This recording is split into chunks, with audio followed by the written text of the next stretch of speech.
जय हिंद प्यारे बच्चों। तो चलिए आगे बढ़ाते हैं हमारे कक्षा 10वीं के विज्ञान के अध्याय नंबर 9 को, जिसका नाम है बेटा प्रकाश, परावर्तन तथा अपवर्तन। तो यहां पर बेटा हम प्रकाश के परावर्तन को पढ़ रहे हैं और मैंने लास्ट लेक्चर में बहुत सारी चीजें आपको पढ़ा चुका हूं और बेटा ये लेक्चर बहुत इंपॉर्टेंट होने वाला है।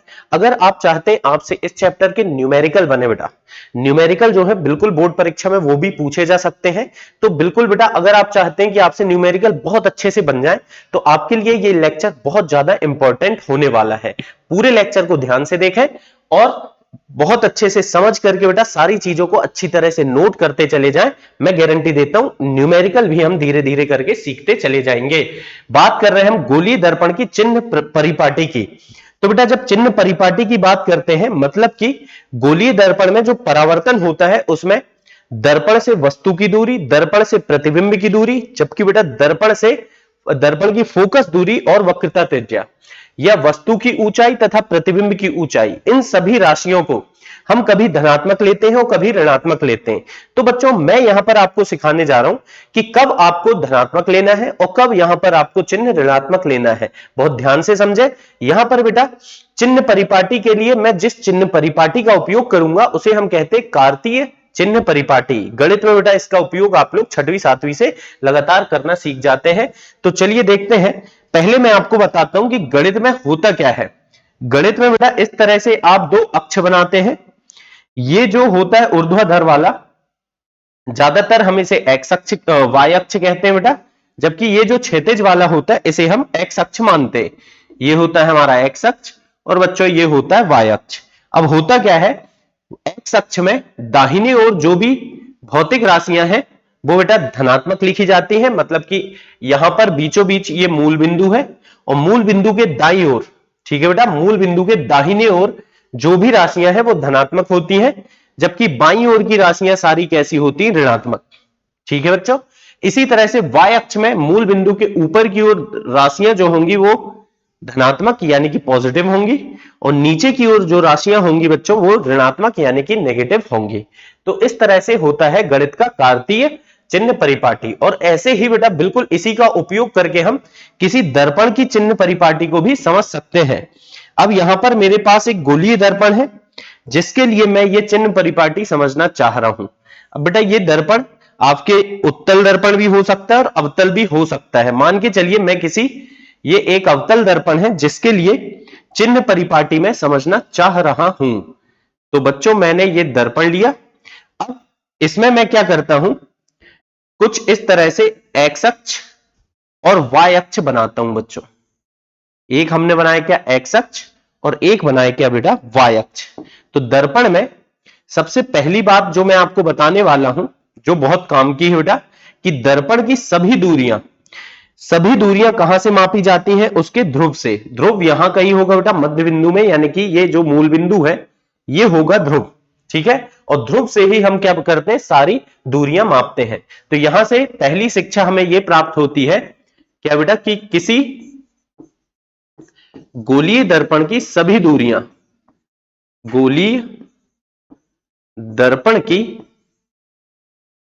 सभी दूरियां कहां से मापी जाती हैं बेटा, दूरियां ध्रुव से मापी जाती हैं। ठीक है, ध्रुव से मापी जाती हैं। तो ये इंपॉर्टेंट बात है बेटा, याद रखने लायक है कि कोई भी गोलीय दर्पण है मतलब कि अवतल या उत्तल दर्पण है तो उसकी सारी दूरियां कहां से नापेंगे बेटा, हम ध्रुव से। ठीक है। अब देखिए अब होता क्या है, जो भी दूरियां बेटा, जो भी दूरियां दर्पण में दर्पण के ध्रुव के दाहिनी ओर होंगी उन दूरियों को हम क्या लेंगे बेटा, धनात्मक। जबकि ध्रुव के बाईं ओर जो भी दूरियां होती हैं इन्हें हम लिखते हैं बच्चों ऋणात्मक। ठीक है। तो अगली बात जो मुझे यहां से पता चली वो भी मैं यहां साथ में बेटा लिखते चलता हूं। क्या बात पता चली हमें, कि ध्रुव के कहां बेटा, दाहिनी ओर है ना, दाहिने ओर की दूरियां कैसी लेते हैं बच्चों हम, धनात्मक। जबकि बाईं ओर की जो दूरियां हैं बेटा उन्हें हम लेंगे क्या, ऋणात्मक। तथा बाईं ओर की दूरियां ऋणात्मक होती हैं। ठीक है, ऋणात्मक होती है। तो ये एक और बात जो हमें यहां पर पता चलती है चिन्ह परिपाटी के बारे में। अब एक और बात बेटा, ध्रुव के ऊपर की ओर जो भौतिक राशियां हैं, ध्रुव के ऊपर की ओर मतलब बेटा इधर पर है ना, और नीचे की ओर मतलब इधर पर।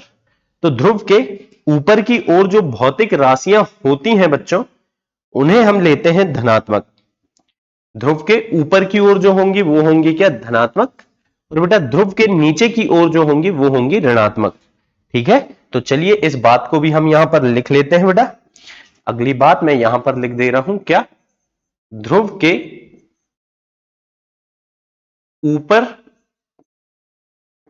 की दूरियां कैसी हैं बेटा, धनात्मक, तथा जो दूरियां नीचे हैं, ध्रुव के नीचे की दूरियां, दूरी बोलो बेटा या लंबाई भी बोल सकते हो आप, क्या होती हैं, ऋणात्मक होती हैं, ऋणात्मक होती है। ठीक है, तो ये इतनी बातें हैं बेटा जो आपको ध्यान रखना है। देखिए ये पेपर में ऐसे नहीं पूछेगा कि इस ओर धनात्मक ऋणात्मक, आपको इसका उपयोग करना पड़ेगा न्यूमेरिकल वगैरह में बेटा, है ना। तो चलिए एक बार इन बातों से अपन कुछ कुछ और अच्छी बातें सीखते हैं बेटा, कुछ अच्छी ज्ञान की बातें जो आपको बहुत काम पड़ेंगी, और इस तरह के प्रश्न भी बिल्कुल पूछे जा सकते हैं। मान करके चलिए ये मैंने लिया क्या बेटा, एक अवतल दर्पण। जरूरी नहीं है कि सारी बातें हम अवतल दर्पण के लिए ही करें। दूसरी तरफ बेटा मैं ले लेता हूं एक क्या, उत्तल दर्पण। दूसरी तरफ हमने ले लिया एक उत्तल दर्पण। तो एक है बच्चों क्या, अवतल दर्पण, दूसरा है मेरे पास क्या, उत्तल दर्पण। इनके बारे में हम बातचीत कर रहे हैं। तो सबसे पहले बेटा आपको पता होगा इसका एक मध्य बिंदु होता है, जिसे हम ध्रुव यानी कि P से प्रदर्शित करते हैं। ऐसे ही इसका भी एक मध्य बिंदु बेटा P से प्रदर्शित करते हैं, और P तथा C को मिलाने वाली एक काल्पनिक रेखा बनाते हैं हम। C तथा P को मिलाने वाली एक काल्पनिक रेखा बनाते हैं बच्चों, जिसे हम क्या कहते हैं, इसे हम कहते हैं मुख्य अक्ष। तो दोनों दर्पणों के लिए, चाहे अवतल हो चाहे उत्तल हो, हमने बेटा एक मुख्य अक्ष बना ली। ठीक है, ये एक मुख्य अक्ष हमने उत्तल और अवतल दोनों दर्पणों के लिए बना दी। बढ़िया है बेटा। अब यहां पर क्या होगा, हाँ यहां पर वक्रता केंद्र C है, और C और P के बीचों बीच क्या होता है बच्चों, F। ठीक है, यहां पर इस तरफ ये है P, C बेटा यहां कहीं है, और C और P के बीचों बीच है F यानी कि मुख्य फोकस। ठीक है बेटा, चलिए अब बहुत ध्यान से समझिए मैं क्या क्या आपको बता रहा हूं। सबसे पहली बात बच्चों, ये जो दर्पण है इसके सामने वस्तु हमेशा हम इसी तरफ रखते हैं, मतलब दर्पण के इसी तरफ यानी कि बाईं ओर ही वस्तु को रखा जाता है। चाहे कोई भी दर्पण हो बेटा, हमेशा वस्तु को हम किस तरफ रखते हैं, बाईं ओर। तो इससे एक और बात हमने जो सीखी उसको भी हम लिख लेते हैं। पहली बात हमने क्या सीखे बेटा, कि दर्पण के सामने वस्तु को बेटा बिंब भी कहते हैं अपन, है ना। आपके एनसीईआरटी में वस्तु को कहीं कहीं बिंब भी लिखा है, वस्तु या जिसे हम क्या कहते हैं, बिंब। और बेटा जो इसकी हमें जो इमेज बनती है उसे हम प्रतिबिंब कहते हैं, है ना।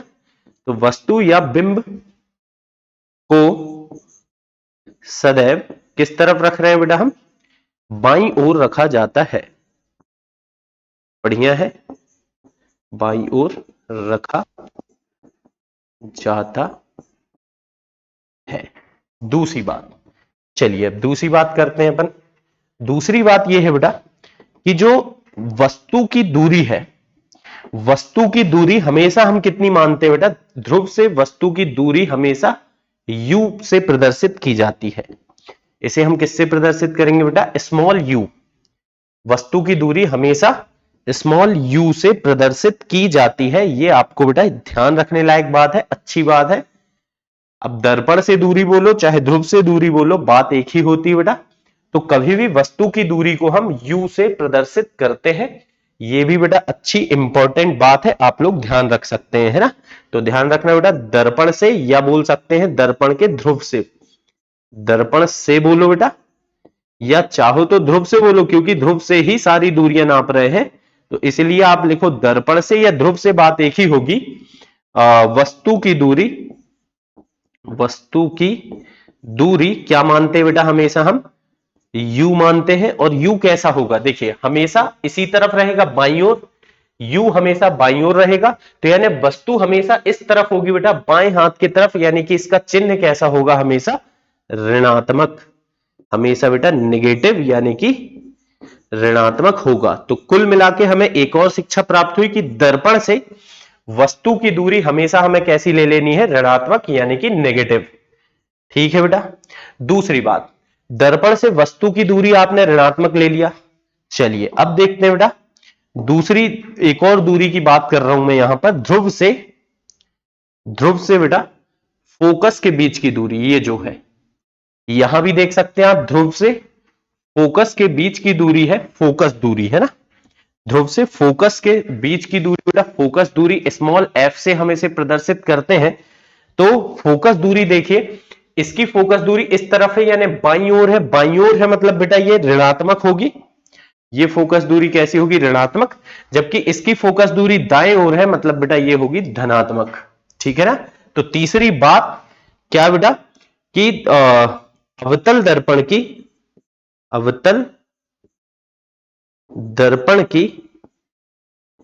फोकस दूरी हमेशा क्या लेते हैं बेटा, सदैव। देखिए आप, अवतल दर्पण ये है, फोकस दूरी इस साइड, मतलब बेटा ऋणात्मक होती है, नेगेटिव, या जैसे हम कह सकते हैं क्या, ऋणात्मक। बढ़िया है भाई। फिर और क्या देखें हम इसके बाद बेटा, और कुछ शिक्षा, उत्तल दर्पण की फोकस दूरी धनात्मक होगी। ध्यान रखना बेटा, आपको बिल्कुल इनमें से कुछ ना कुछ एक नंबर में या दो नंबर में किसी भी रूप में बेटा पूछा जा सकता है। अवतल दर्पण की फोकस दूरी कैसी होगी बेटा, अवतल दर्पण की फोकस दूरी सदैव कैसी होती है, धनात्मक होती है। ठीक है बच्चों, पॉजिटिव यानी कि धनात्मक होती है।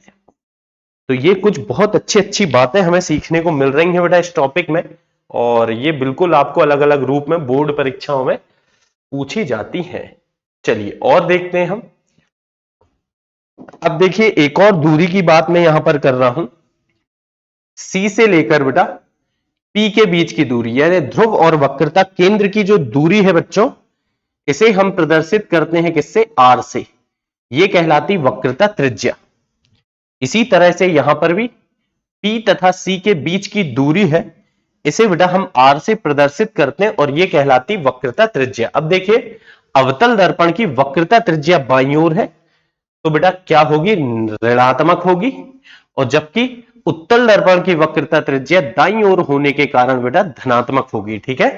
तो अगला पॉइंट हम यही लिखेंगे कि अवतल दर्पण की फोकस दूरी, अब इसमें एक काम कर लें बेटा, फिर से कौन लिखे, फोकस दूरी या वक्रता त्रिज्या, ठीक है ना, या वक्रता त्रिज्या कैसी होगी बेटा, ऋणात्मक होगी। तो इस बात को हम ऐसे लिख देते हैं। ठीक है बच्चों, कि फोकस दूरी कैसी होगी, फोकस दूरी या वक्रता त्रिज्या कैसी होती है बेटा, ऋणात्मक होती है, नेगेटिव होती है। ठीक है। देखिए ये रहा अवतल दर्पण, इसकी फोकस दूरी इस साइड है बेटा, और वक्रता त्रिज्या भी इसी साइड है, इसलिए सब ऋणात्मक है, और इसमें सब धनात्मक है। वस्तु की दूरी ऋणात्मक थी। और अवतल दर्पण की फोकस दूरी, या क्या लिख दूं बेटा मैं, वक्रता त्रिज्या, फोकस दूरी या वक्रता त्रिज्या कैसी होगी बच्चों, धनात्मक होगी। तो कुल मिला के अभी तक हमें क्या क्या शिक्षा प्राप्त हुई, क्या क्या हमें याद रखना है सर इस टॉपिक में। पहली बात, वस्तु की दूरी किसी भी दर्पण में हमेशा ऋणात्मक ले लो। फोकस दूरी और वक्रता त्रिज्या अवतल दर्पण की ऋणात्मक और उत्तल की धनात्मक, अवतल ऋणात्मक, उत्तल धनात्मक। ठीक है बेटा। चलिए अब भाई प्रतिबिंब अलग अलग बनते हैं। मान के चलो कोई वास्तविक प्रतिबिंब है, तो बेटा पक्की बात है वास्तविक प्रतिबिंब दर्पण के सामने ही बनेगा। मान लो बेटा कोई वास्तविक प्रतिबिंब है, अभी इन सब चीजों को मैं अलग कर रहा हूं ताकि मैं आगे की बात कर सकूं। वास्तविक प्रतिबिंब है तो पक्की बात है सामने बनेगा, और जबकि यदि कोई आभासी प्रतिबिंब है तो पीछे बनेगा। ठीक है, और इसमें तो सदैव आभासी ही बनता है बेटा, वास्तविक तो बनता नहीं। इसमें वास्तविक भी बन सकता है और आभासी भी। तो चलिए दो तीन बातें लिख लेते हैं। अगली बात क्या है बेटा, यदि प्रतिबिंब है ना कैसा हो, वास्तविक प्रतिबिंब, तो हम बोलेंगे वास्तविक प्रतिबिंब की दर्पण से दूरी या बेटा ध्रुव से दूरी, बात एक ही होगी, ध्रुव से दूरी, क्योंकि ध्रुव से ही सारी दूरियां नापते हैं, दूरी। और बेटा प्रतिबिंब की दूरी हमेशा हम क्या v से प्रदर्शित करेंगे, वस्तु की दूरी को u, प्रतिबिंब की दूरी को हम v से प्रदर्शित करेंगे। और देखिए अगर वास्तविक प्रतिबिंब रहा तो बेटा इसी साइड बनेगा, इस साइड मतलब कैसी लेना पड़ेगा दूरी हमें, निगेटिव यानी कि ऋणात्मक। ठीक है, जबकि बच्चों यदि आभासी प्रतिबिंब रहा, जो प्रतिबिंब बन रहा है कैसा रहा बच्चों, आभासी प्रतिबिंब की ध्रुव से दूरी, ठीक है, ध्रुव से दूरी अगर हमें निकालना हो तो प्रतिबिंब की दूरी तो हमेशा v है। आभासी होता है तो बेटा कहां बनता है, हमने सीखा कि दर्पण के पीछे, पीछे मतलब इस साइड, यहां भी दर्पण के इस साइड बनता है बेटा, इस साइड मतलब धनात्मक। ठीक है ना, दाहिने हाथ इस साइड मतलब बेटा ये हो गया धनात्मक, पॉजिटिव यानी कि धनात्मक होगी। जबकि बेटा अवतल दर्पण में वास्तविक और आभासी दोनों बन सकते हैं, तो धनात्मक ऋणात्मक दोनों हो सकती, लेकिन उत्तल दर्पण में चूंकि उत्तल दर्पण में प्रतिबिंब की दूरी, उत्तल दर्पण में सदैव कैसा प्रतिबिंब बनता है बेटा, आभासी प्रतिबिंब बनता है, सदैव आभासी प्रतिबिंब बनता है, प्रतिबिंब बनता है। अतः उत्तल दर्पण के लिए v का मान, उत्तल दर्पण के लिए v मतलब बेटा उत्तल दर्पण के लिए v हमेशा कैसा ले लेंगे हम, धनात्मक यानी कि पॉजिटिव। तो बेटा उत्तल दर्पण के लिए v का मान मतलब कि प्रतिबिंब की दूरी हमेशा धनात्मक ले लेना, क्योंकि इससे आभासी बनता है। अगर बेटा हम समतल दर्पण लेते तो उसमें भी धनात्मक लेते, हालांकि समतल दर्पण में क्योंकि बेटा कोई सूत्र या न्यूमेरिकल वगैरह अपने सिलेबस में नहीं है, इसलिए आपको जरूरत कभी पड़ेगी नहीं। चलिए और कुछ बातें बेटा, और कुछ बातें, एक दो बात और करते हैं। वस्तु बेटा ऐसी ऊपर की तरफ है, यानी अगर मैं वस्तु की ऊंचाई लूंगा बेटा ऊपर की तरफ होने के कारण वस्तु की ऊंचाई हम लेंगे धनात्मक। ठीक है, लेकिन बेटा प्रतिबिंब अगर उल्टा बना है तो उसकी ऊंचाई ऋणात्मक लेना पड़ेगा, और प्रतिबिंब बेटा अगर सीधा बना है तो धनात्मक। तो कुल मिलाके यहां से जो बात मैं बोलना आपसे चाह रहा हूं वो क्या होगा बेटा, कि वस्तु की ऊंचाई जिसे हम आगे चल करके h से प्रदर्शित करेंगे क्या होगी बच्चों, हमेशा धनात्मक ली जाएगी। जबकि सीधे प्रतिबिंब की ऊंचाई अगर है, सीधा प्रतिबिंब मतलब आभासी, सीधे प्रतिबिंब की ऊंचाई, प्रतिबिंब की ऊंचाई कैसी ले लेंगे बच्चों हम, ऊंचाई ले ली जाएगी, इसको हम h डैश से प्रदर्शित करते हैं। और सीधे प्रतिबिंब की ऊंचाई सीधा है तो धनात्मक, लेकिन बेटा अगर उल्टा प्रतिबिंब है यानी कि वास्तविक प्रतिबिंब है जो कि उल्टा होता है, तो उल्टे प्रतिबिंब की ऊंचाई हम कैसी ले लेंगे मेरे बच्चों, जिसे हम h डैश से प्रदर्शित करते हैं, ये ले लेंगे हम ऋणात्मक। तो कुल मिलाके चिन्ह परिपाटी के बारे में बेटा मैंने आपको एक सारी बातें बताया, और ये सारी बातें बेटा आप बढ़िया से नोट कर लो, और एक बात देखो आपको सब खुद ब खुद समझ में आ जाएंगी। ठीक है। तो चलिए बेटा, इतनी कहानी समझने के बाद, चिन्ह परिपाटी समझने के बाद, अब एक और बहुत इंपॉर्टेंट टॉपिक की बात कर रहा हूं मैं आपसे, जो कि है क्या, दर्पण सूत्र। तो चलिए बेटा, दर्पण सूत्र क्या होता है इसके बारे में भी हम बात कर लेते हैं। अब दर्पण सूत्र बेटा ध्यान रखना, पहली बात, यह गोलीय दर्पण के लिए ही काम करता है, समतल दर्पण के लिए नहीं, है ना। तो दर्पण सूत्र क्या है बेटा, यह केवल किसके लिए काम करेगा, यह सदैव गोलीय दर्पण के लिए लगाया जाता है, ठीक है ना। गोलीय दर्पण के लिए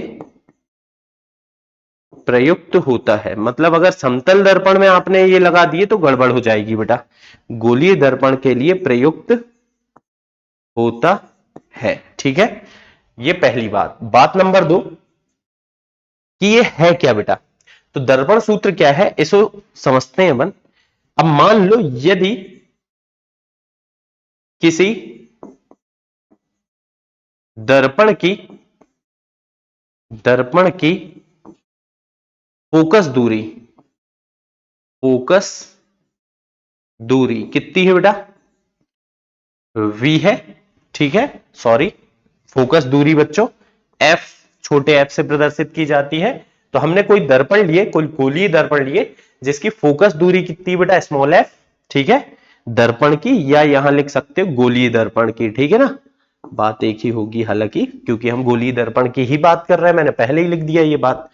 अब दर्पण से वस्तु की दूरी हम कितनी लेते हैं बेटा, दर्पण से वस्तु की दूरी कितनी लेते हैं बच्चों हम, u, और दर्पण से प्रतिबिंब की दूरी, अच्छा वस्तु को बिंब भी कहते हैं बेटा, ध्यान रखना आप लोग, नहीं तो कभी बोर्ड परीक्षा में कंफ्यूज किया जा सकता है। v हो तो, ठीक है, v हो तो बेटा इसके लिए फिर दर्पण सूत्र बनता है। दर्पण सूत्र कहता है 1/f बराबर 1/u प्लस 1/v। यही है बच्चों अपना क्या, दर्पण सूत्र, जिसे हम किसी गोलीय दर्पण के लिए बड़े आराम से उपयोग में ला सकते हैं, ठीक है।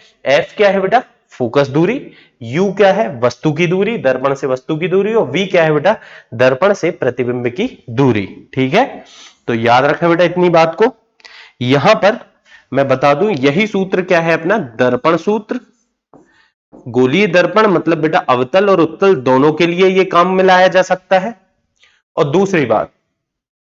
दूसरी बात यह है कि f है, u है तथा v, तीनों को बेटा चिन्ह परिपाटी के, इनका जो चिन्ह होता है चिन्ह परिपाटी के अनुसार लिया जाता है। हमने क्या लिखा, f, u तथा v का चिन्ह सदैव चिन्ह परिपाटी के अनुसार लिया जाता है, जो अभी अभी हमने पढ़े हैं बेटा, है ना। परिपाटी के अनुसार लिया जाता है, ठीक है बच्चों, लिया जाता है। ये हो गए हमारे पास दर्पण सूत्र। तो बेटा इस सूत्र को याद रखें, कोई बहुत बड़ी बात किया नहीं मैंने, छोटी सी बात है, 1/f 1/f बराबर 1/u धन 1/v। ये हो गया हमारा दर्पण सूत्र, और इसे बेटा हम किसी भी गोलीय दर्पण के लिए उपयोग में ला सकते हैं, ठीक है बेटा। चलिए, इसको समझ लेने के बाद अब इस टॉपिक का एक और अच्छा, इस बेटा परावर्तन का एक और छोटा सा टॉपिक है, जिसको हम बोलते हैं आवर्धन। यह बेटा कभी कभी आवर्धन क्षमता भी कहते हैं, लेकिन फिलहाल हम आवर्धन से समझेंगे। आवर्धन को बेटा m से प्रदर्शित करते हैं। अंग्रेजी में आवर्धन को कहा जाता है मैग्निफिकेशन, इसीलिए m से प्रदर्शित करते हैं। अब होता क्या है बेटा, देखो आपने एक दर्पण लगाए, तो होता क्या है, दर्पण कभी कभी वस्तु का प्रतिबिंब वस्तु के बराबर बनाता है। जैसे समतल दर्पण से जब आप बेटा अपना चेहरा देखते हैं, तो आपको अपना चेहरा जितना बड़ा है उतना ही बड़ा दिखाई देता है। लेकिन अगर आप बच्चों समतल दर्पण के बजाय किसी गोलीय दर्पण से अपना चेहरा देखें, अवतल या उत्तल से देखें बेटा, तो अगर आप उत्तल दर्पण से देखेंगे, चेहरा हमेशा बेटा आपको बहुत छोटा सा दिखाई देगा। और उत्तल से देखेंगे, सॉरी बेटा अवतल से देखेंगे तो चेहरा कभी बड़ा दिखेगा, कभी छोटा दिखेगा, कभी सीधा दिखेगा, कभी उल्टा दिखेगा। चाहे तो आप एक थोड़ी मोटी सी चम्मच ले बेटा, स्टील की चम्मच जो अपने घरों में खीर वगैरह खाते हैं जिससे अपन, और उससे ऐसे लगा के आगे पीछे करके चम्मच को देखिए, आपको कभी अपनी मुंडी सीधी दिखाई देगी, कभी उल्टी दिखाई देगी बेटा। तो होता क्या है, कभी कोई दर्पण दर्पण प्रतिबिंब बड़ा करके दिखाता है, वस्तु की तुलना में बड़ा प्रतिबिंब बना देता है। कभी कोई दर्पण प्रतिबिंब को छोटा कर देता है बेटा, और कभी कोई दर्पण प्रतिबिंब को बराबर ही रखता है। तो कितने गुना बड़ा या कितने गुना छोटा प्रतिबिंब बना, यानी कि बेटा वस्तु की तुलना में प्रतिबिंब कितने गुना है, इस बात को बताने का काम कौन करता है, आवर्धन। तो चलिए बेटा पहले परिभाषा लिखता हूं मैं। तो आवर्धन का मतलब क्या होगा, किसी दर्पण के द्वारा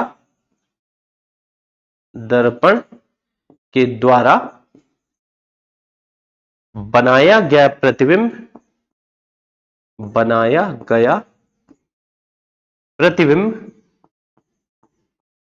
कैसा कैसा हो सकता है बेटा, वस्तु यानी कि बिंब, वस्तु को बिंब भी कहते हैं, है ना, वस्तु की तुलना में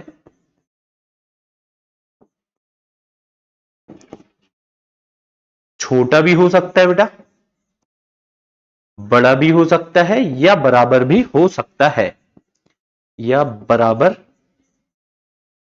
हो सकता है।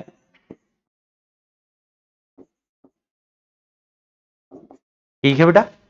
तो आवर्धन क्या है, आवर्धन किसी दर्पण की वह क्षमता है जो यह बताती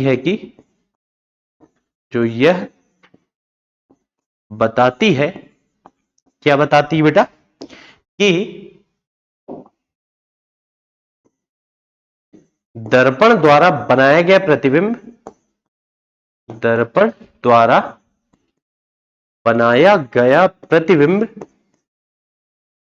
वस्तु की तुलना में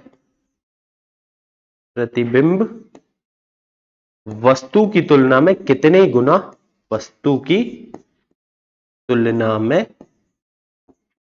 वस्तु की तुलना में कितने गुना है, कितने गुना है। ठीक है, क्या बोले बेटा, किसी दर्पण द्वारा बनाया गया प्रतिबिंब वस्तु के तुलना में छोटा, बड़ा या बराबर हो सकता है। आवर्धन किसी दर्पण की वह क्षमता है जो यह बताती है कि दर्पण द्वारा बनाया गया प्रतिबिंब वस्तु की तुलना में कितने गुना है। यह बेटा ऐसा भी लिख सकते हो, प्रतिबिंब का आकार वस्तु की तुलना में कितने गुना है, प्रतिबिंब का आकार, और लिख लो बेटा तो और अच्छे से चीजें क्लियर हो जाएंगी। ठीक है, तो यह है आवर्धन। अब बच्चों आवर्धन का सूत्र हम लिखते हैं, तो आवर्धन का सूत्र लिखते हैं बेटा। आवर्धन को हमने किससे प्रदर्शित किया, m से। आवर्धन m बराबर क्या लिखेंगे बच्चों, प्रतिबिंब का आकार या प्रतिबिंब की ऊंचाई। एक्चुअल में हम आकार भी लिख सकते हैं, ऊंचाई भी बेटा, लेकिन हम ऊंचाई लिखते हैं, है ना। तो प्रतिबिंब की ऊंचाई,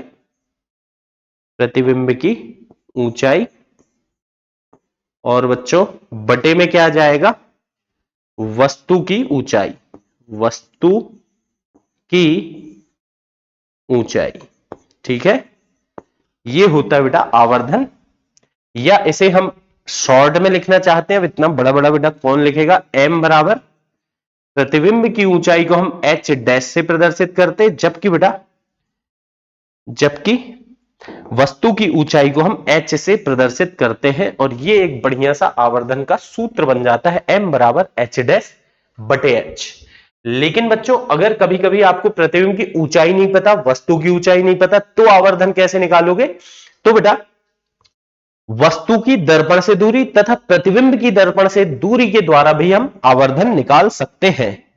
कैसे निकालेंगे बेटा? m बराबर माइनस v बटे u। v क्या होता है? प्रतिबिंब की दर्पण से दूरी, और u होता है बेटा वस्तु की दर्पण से दूरी। ठीक है, चलिए अब इसी बात पर दोनों को अगर मैं मिला के लिखूं तो कुल मिला के बेटा आवर्धन का सूत्र बनता है m बराबर h डैश बटे h या माइनस v बटे u। तो ये होता है बेटा क्या? आवर्धन। आप लोग बढ़िया से इसे नोट रखें और इस सूत्र को बेटा याद कर लें। अब अगर आपसे कोई पूछ ले आवर्धन की इकाई क्या है, तो बेटा आवर्धन की कोई इकाई नहीं होती। क्यों? ऊंचाई बटे ऊंचाई, सेंटीमीटर बटे सेंटीमीटर, मीटर बटे मीटर। तो ध्यान रखें बच्चों, ये इकाई रहित होता है। तो ध्यान रखें कैसा है बेटा? ये इकाई रहित। ठीक है ना? और क्या बोलेंगे हम? एक दो बातें और कर लेते हैं। ये बताइए, समतल दर्पण में आपने देखा कि सदैव वस्तु और प्रतिबिंब की ऊंचाई बराबर होती है। जितनी बड़ी वस्तु रहती है बेटा उतना ही बड़ा प्रतिबिंब बनता है। जितनी बड़ी वस्तु जितनी प्रतिबिंब की ऊंचाई उतनी ही वस्तु की ऊंचाई बेटा। तो कैंसिल होके कितना आएगा? 1। तो हम ये भी बोल सकते हैं कि समतल दर्पण के लिए आवर्धन कितना होगा बच्चों? आवर्धन 1 होता है। ठीक है ना? आवर्धन धन 1 होता है। अब धन 1 का क्या चक्कर है भाई? धन बता रहा है यहां पर कि प्रतिबिंब की ऊंचाई। देखो बेटा, समतल दर्पण से जो प्रतिबिंब बनता है वो आभासी है। आभासी मतलब सीधा। सीधा मतलब ऐसा ऊपर की तरफ मतलब ये भी धनात्मक ये भी धनात्मक। तो बेटा ये धन में आएगा। अगर एक जनी कोई ऋणात्मक होता है तो गड़बड़ होती। प्रतिबिंब भी धनात्मक है, प्रतिबिंब की ऊंचाई भी धनात्मक है और वस्तु की ऊंचाई भी धनात्मक है, इसीलिए बेटा धन 1 होता है। ठीक है? और इस बात से हमें क्या पता चलता है? हम आगे लिख सकते बेटा, जो यह बताता है कि क्या बताता है बच्चों? कि समतल दर्पण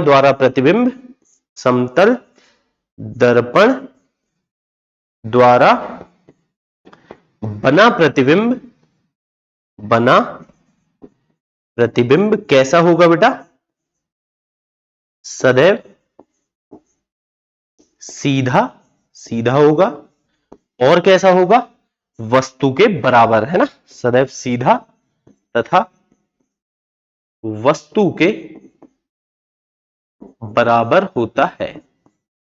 शायद बेटा आपके एनसीईआरटी में एक प्रश्न भी है ऐसा कि समतल दर्पण का आवर्धन धन 1 है, इससे क्या पता चलता है ना? समझाइए। तो हम बता सकते हैं कि समतल दर्पण का आवर्धन धन 1 होता है, जो यह बताता है बेटा कि समतल दर्पण द्वारा बना प्रतिबिंब सदैव सीधा तथा वस्तु के बराबर होता है। ठीक है, चलिए एक दो बातें और करूंगा मैं इसके बारे में। देखिए, अगर बेटा कैसा प्रतिबिंब है? आभासी मतलब बेटा सीधा मतलब एच डैश प्रतिबिंब का आकार, प्रतिबिंब की ऊंचाई जो होगी, सीधा मतलब बेटा ऊपर की तरफ है तो धनात्मक होगी। ये भी धनात्मक, एच तो हमेशा ही धनात्मक लेंगे तो धन का धन ही रहेगा बेटा।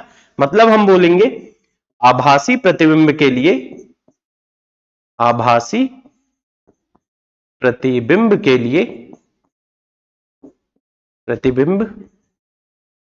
लिए क्या होगा बेटा? m जो होगा वो होगा धनात्मक, पॉजिटिव, यानी कि धनात्मक। ठीक है बच्चों? जबकि अगर आप वास्तविक प्रतिबिंब के लिए देखो, वास्तविक प्रतिबिंब के लिए तो बेटा देखो, वास्तविक प्रतिबिंब है कैसा बनेगा बच्चों? वास्तविक प्रतिबिंब उल्टा बनता है। वस्तु ऐसी रखी सीधी, प्रतिबिंब ऐसा बनता है बेटा उल्टा। यानी कि वस्तु की ऊंचाई तो धनात्मक है लेकिन प्रतिबिंब ऋणात्मक।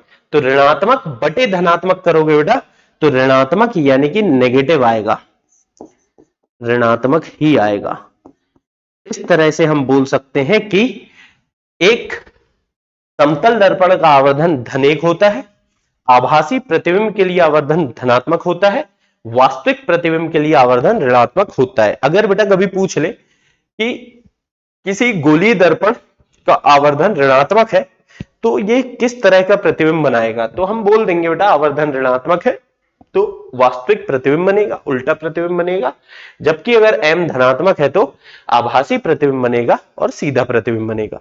तो ये बेटा मैंने इस चैप्टर के बहुत सारे कॉन्सेप्ट इस लेक्चर में कवर करे। अब अगले लेक्चर में हम पढ़ेंगे अवतल तथा उत्तल दर्पण के उपयोग, जो कि बेटा प्रश्न बोर्ड परीक्षा में आता है, और साथ में इस टॉपिक के जो न्यूमेरिकल्स हैं, जो आपके बेटा बुक में उदाहरण में दिए हुए हैं, वो सारे मैं करा दूंगा। ठीक है, तो मिलेंगे नेक्स्ट लेक्चर में, तब तक के लिए bye bye, have a good day, take care.